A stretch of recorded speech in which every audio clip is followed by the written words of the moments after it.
قبل ما ابدا عاوز اقول لكم وحشتوني جدا يا اساطير. رجعت لكم بالحلقه السابعه من حكايه نظام الصدمات، فلو ما شفتوش الحلقات اللي فاتت روحوا شوفوها الاول عشان تفهموا باقي الاحداث، وصلوا على رسول الله عليه افضل الصلاه والسلام، ويلا بينا نكمل باقي الحكايه. ونينج تيان بيقف قدام الشلال وبيقول كأنها ميه نازله من السماء، كل من هالتها وضغطها ساحقان، وبينشط السجل الحكامي والطاقه بتنفجر منه، وبعدها بينزل تحت الشلال والسجل الحكامي بيحميه، وبيبدا نينج تيان في التامل، والابن المقدس لقبه السماوي بيقول في نفسه انا هشوف فشلك بام عيني. في البدايه شكل الميه بالنسبه لك كانها مجرد حصى متساقطه مش بتشكل اي الم او ازعاج، ولكن مع مرور الوقت هتنزل عليك بشكل غير متوقع زي جبل كامل، وملابس نينج تيان بتتقطع. وسو شينج بيفرح جدا وبيقول كنت عارف انه مش هيستمر فتره اطول، هو هيفشل اكيد. والبنات بقى اللي موجودين اللي بتقول ان البطريق مدهش جدا، هو استمر لمده نص ساعه، واللي بتقول بصوا عضلاته دي مثيره جدا. علشان تعرف يا اسطوره اهو من لسان البت، انزل الجيم عشان البنات يا ابني، البنات دي بتحب الجيم والعضلات، واكتر حاجه السكس باكس. انزل يا اسطى انا بشجعك انزل. وبنت تانية بتقول ايوه عضلاته مثيره جدا انا عاوز المسهم. وسو شين بيتصدم حرفيا وبيقول لهم انتوا مالكم يا جماعه، والبنتين بيقولوا له انت متضايق منه ليه، هو انت بالضعف ده؟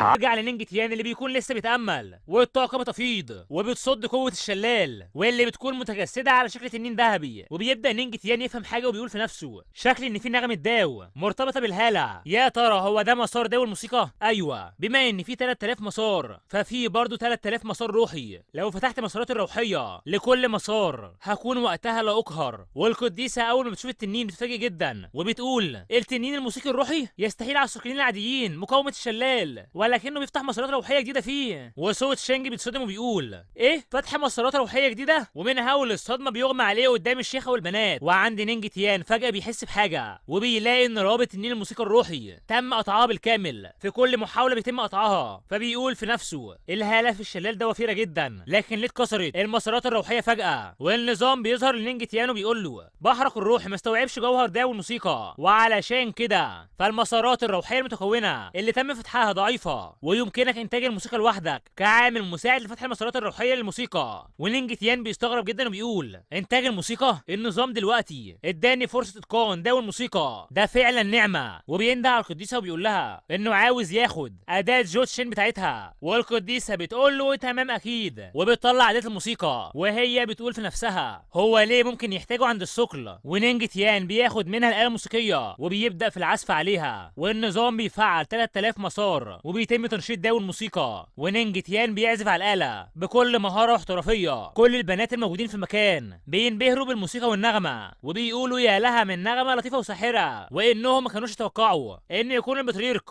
متقن لداو الموسيقى. والموسيقى اللي بيعزفها نينج تيان بتوصل لكل مكان في الطائفة لغاية ما بتوصل عند القصر، وملكة الغرب بتسمعها، والناس اللي في القصر معاها بيقولوا إن الصوت ده من أداة جوتشين، أكيد القديسة تشيا وبتعزف. وملكة الغرب بتقول في نفسها ومع كده فهم ياو تشيل داو الموسيقى اقل بكتير من ده، وبيطير من مكانه بتقول للكل اتبعوني للربيع الخالد. وبالفعل القديسة والشيوخ بيتوجهوا للربيع الخالد. وعند نينج تيان بيقول في نفسه مع ان المسارات الروحية لداو الموسيقى اللي تم فتحها بقت دلوقتي اقوى بكتير من قبل كده، الا ان لسه حاسس وكأن في شيء مفقود. وفي الوقت ده بتيجي ملكة الغرب وبتقول له ده مثير للاهتمام، بتقوم بالثقل وفتح مساراتك الروحية اثناء العزف على جوتشين في نفس الوقت. ونينج تيان بيتفاجئ جدا اول ما بيشوفها، وملكة الغرب بتقول له يا ترى محتاج مساعدة، وبتقرب منه جدا. ونينج تيان بيرد عليها بكل احراج وبيقول لها ان تحسين قوتي هو من شؤوني الخاصة، علشان كده مش عاوز ازعجك. وملكة الغرب بتقول له ما ترفضش العرض بالسرعة دي، هو انت مش حاسس ان المسارات الروحية لداو الموسيقى اللي قمت بفتحها مش قادر توصل لشكلها النهائي؟ وده اللي بيفاجئ نينج تيان جدا وبيستغرب منه. وملكة الغرب بتطلع ناي وبتبدأ تعزف عليه وبتقول له هقولك على الشيء اللي انت محتاجه.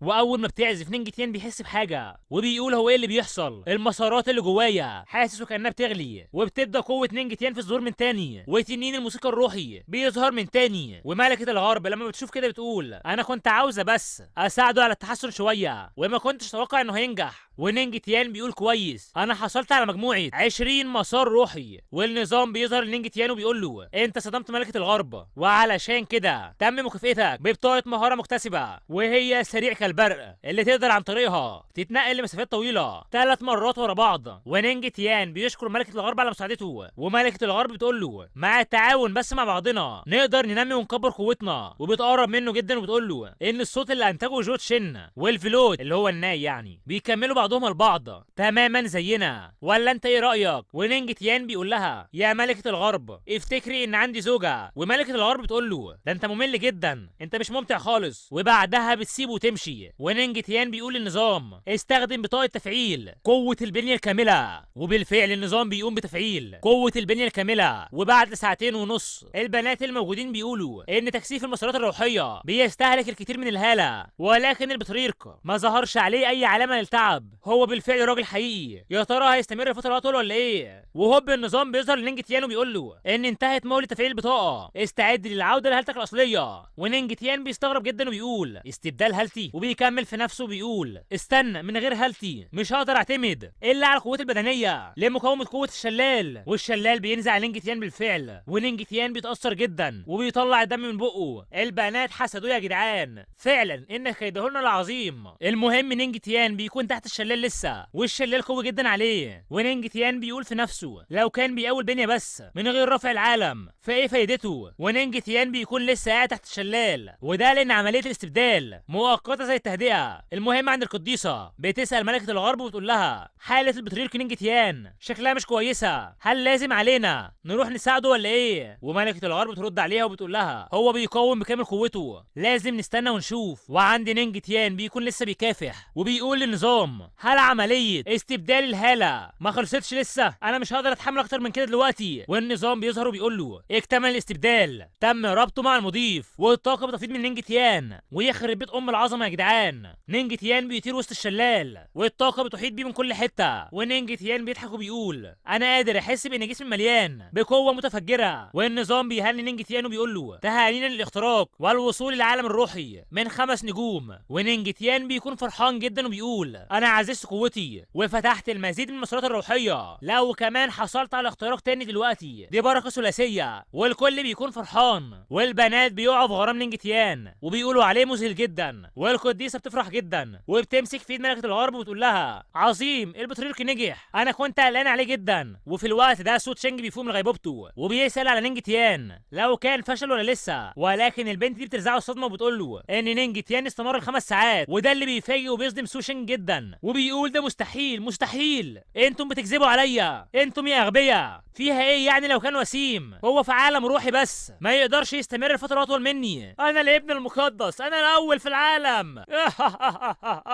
ويا عيني الواد اتجنن خلاص يا جدعان. والقديسه بتقول لملكه الغرب ملكه الغرب هو، وقبل ما تكمل كلامها ملكه الغرب تقول لها ان الداو بتاعه اتحطم وانا خايفه انه ممكن يصاب بالجنون، لازم نقول لشخص علشان يرجعه الارض المقدسه في القبو السماوي. وفجاه في بنت من تلاميذ الطائفه بتصوت يا لهوي بتقول لكل البنات ان البطريرك بقى بلبوس. ونينج تيان بكل احراج وتوتر بيقول انا ما كنتش اقصد اعمل كده، تبا للنظام، ازاي هشرح ده لزوجتي؟ المهم ملكه الغرب بتقول له ما تقلقش يا بطريرك، مش هنتكلم عن الموضوع ده، بس الحق يتقال، زوجتك محظوظه فعلا. منك انت ونينج تيان بيتحرج جدا وبيقول خلونا ننسى الموضوع وما نقولوش مره ثانيه. وفجاه في حاجه بتحصل في البركه حوالين نينج تيان، والهاله والطاقه بيملوا البركه. والقديسه بتقول غريب، الربيع الخالد اللي ما كانش عنده في الاصل اي هاله بقى عنده الهاله القويه ديت. وملكه الغرب بتقول لها اكيد ده مرتبط ببطريركنا نينج تيان. ونينج تيان وسط البركه بيقول انا حاسس انها بتحتوي على هاله تنين الرعد وهاله مسار الموسيقى، هل يعقل ان السبب هو استبدال الهاله دلوقتي؟ هل امتلأت المياه فعليا بالهاله بمجرد اكتمال الاستبدال؟ والقديسه بتقول لملكه الغرب هل نقدر نقوم بالثقل في الربيع الخالد؟ والقديسه بتقول ان في هاله في الميه واللي مش هيسبب لك اي ضرر، اكيد تقدروا تقوموا بالثقل. وكل البنات بينزلوا وسط البركه وبيكونوا فرحانين جدا بالهاله. ونينج تيان بيكون وسط البركه وبيقول طبعا بيقول في نفسه ان تم استبدال هالتي هنا، فليه بيستخدموا الميه الخاصه بيا للثقل دلوقتي؟ وبيكون قاعد بيتفرج، والبنات بيقولوا عليه انت مدهش فعلا، وان الربيع الخالد مليان بالهاله تماما زي هاله البطريرك.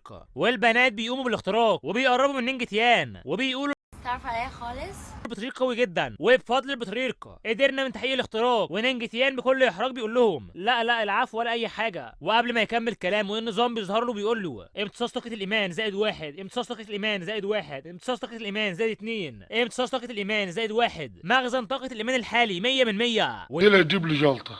ده اللي بيفاجئ نينج تيان جدا، وعلى طول بيخرج من البركه من وسط البنات وبيقول لهم يا جماعه خدوا وقتكم في الثقل، انا همشي الاول. وشكل كده في حاجه في الطاقه الشيطانيه السماويه. ونينج تيان بيلبس هدومه وبيقول يا ملكه الغرب تم تسويه الامور المتعلقه بارض ياوتشي المقدسه، علشان كده انا همشي. وملكه الغرب بتقول له ان الوحوش الشيطانيه بتتجول بالليل، علشان كده في السفر مش امن، وهيكون من الافضل ليك تقضي الليل في ارض ياوتشي المقدسه. ولكن نينج تيان بيقول لها اسف لازم عليا امشي دلوقتي. وبعدها يمشي على طول. وملكة الغرب بتقول هو كان قادر على ملء الربيع الخالد بالهاله الوفيره ديت. نينج تيان يا نينج تيان انا بعجب بيك اكتر فاكتر. وبعد كده في القصر ملكة الغرب بتقول لنينج تيان انت ما تقدرش تستنى لفتره اطول في ارض ياوشي المقدسه ولا ايه؟ تلاميذي مش عاوزينك تمشي. ونينج تيان بيقول لها ما ينفعش عليا افضل هنا، اكيد زوجتي اشتقت ليا بعد غيابي لفتره طويله، فمن الافضل ان ارجع بدري. وبيقول في نفسه انا خايف اني مش هكون قادر على تحمل ده لو فضلت. وبيسرح بخياله بقى يا جدعان. المهم نينج تيان بيودعهم وبيقول لهم ان لازم على الرجال برضو انهم يراقبوا نفسهم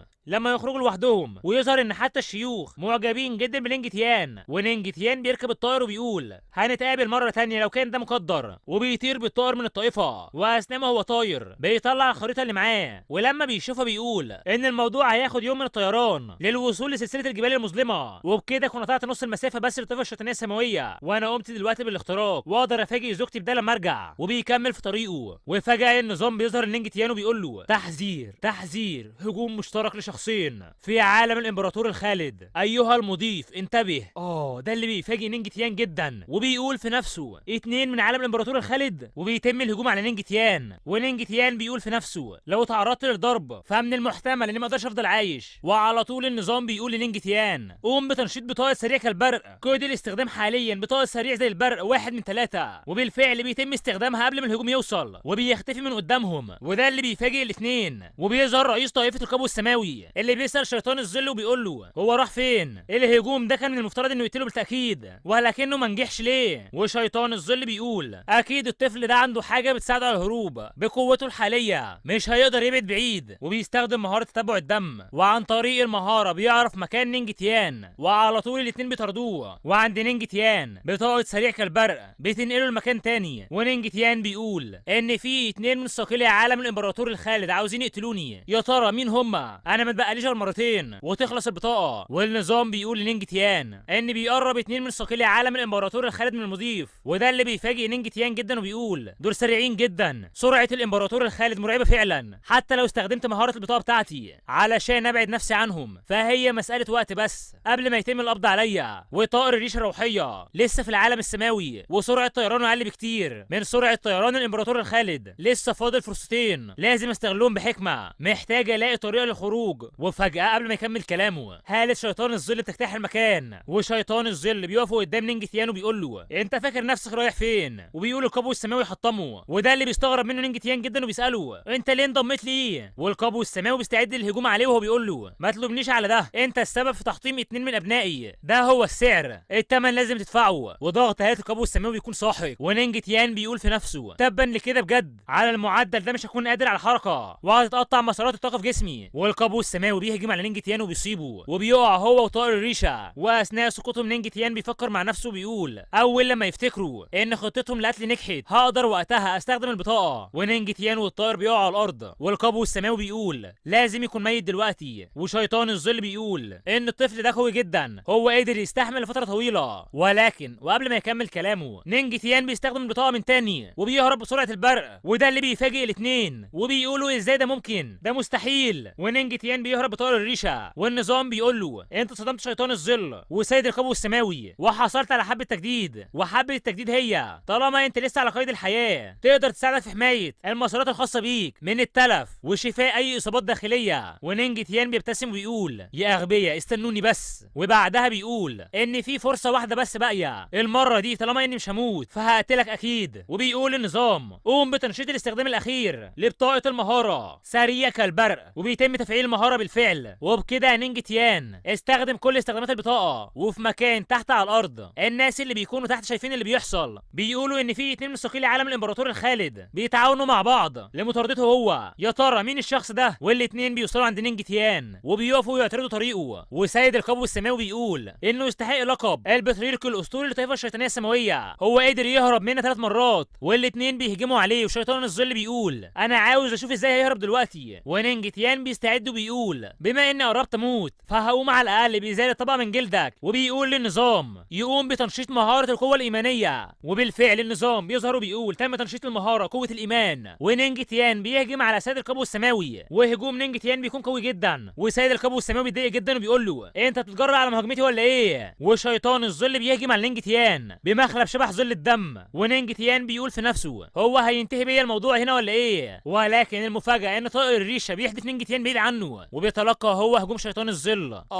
ده اللي بيفاجئ نينج تيان جدا. بيتم القضاء على طائر الريشه قدام عيون نينج تيان، وشيطان الظل بكل برود بيقول الوحش بيحمي سيده باخلاص لغايه النهايه، وبيقول لنينج تيان محدش هيحميك دلوقتي يا نينج تيان. نينج تيان بمشاعر كلها غضب بيقول له انا هقتلك، انا همسح جسمك من الوجود. كميه غضب وحزن ملهاش نهايه اول مره نشوفها في نينج تيان. سيد القبو السماوي وشيطان الظل بيقولوا له ايه اللي تقدر تعمله لوحدك؟ وهنا في الوقت ده بيظهر تجسيد الامبراطوره اللي بترد عليهم بنفسها وبتقول لهم هو قال انك هتموت، علشان كده اكيد لازم تنفذ ده. شيطان الظل بيتصدم جدا وبيقول تشكيل تغيير المجال بسرعه، يلا نقتل نينج تيان، الامبراطوره لو تشينج هتيجي علشان تساعده من خلال التشكيل ده. والاتنين بيتحركوا بسرعه علشان يهجموا على نينج تيان. في الوقت ده بتتدخل ملكه الغرب وبتقوم بتقييد حركتهم، والاتنين مش عارفين يتحركوا وبيتفاجئوا جدا من ظهورها المفاجئ. وملكه الغرب بتقول لهم 2 من ثقيلي عالم الامبراطور الخالد بيتعاونوا لمطارده 1 من ثقيلي العالم الروحي، ده انتوا فعلا اوغاد. الاتنين بيكونوا حرفيا مرعوبين وبيقولوا ان الامبراطوره لو تشينج وملكه الغرب هم الاقرب لعالم الحاكم. في الوقت ده بتيجي الامبراطوره وبتشوف نينج تيان اللي بكل حزن بيقول زوجتي طائر الريشه الروحيه ضحى بنفسه لحمايتي. وعلى طول الامبراطوره بتهجم عليهم في نفس اللحظه وهي بتقول تبا انتم تستحقوا الموت، انا هخلي ارواحكم تختفي من العالم ده. ولكن هنا نينج تيان بيمسك ايدها وبيقول لها زوجتي مش لازم تتدخلي، انا هقتلهم بنفسي. خلاص نينج تيان فاض بيه الكيل وحالف لينتقم منهم ويقتلهم علشان طائر الريشه. بس كده يا اسطوره، كده خلصنا حلقتنا. يا ترى ايه اللي هيحصل مع نينج تيان في الحلقه الجايه؟ وهل فعلا هيقدر يقضي عليهم ولا لا؟ استنوا الحلقه الجايه، وكان معكم تركي. اشوفكم الحلقه الجايه، يلا يا قمر، سلام سلام سلام.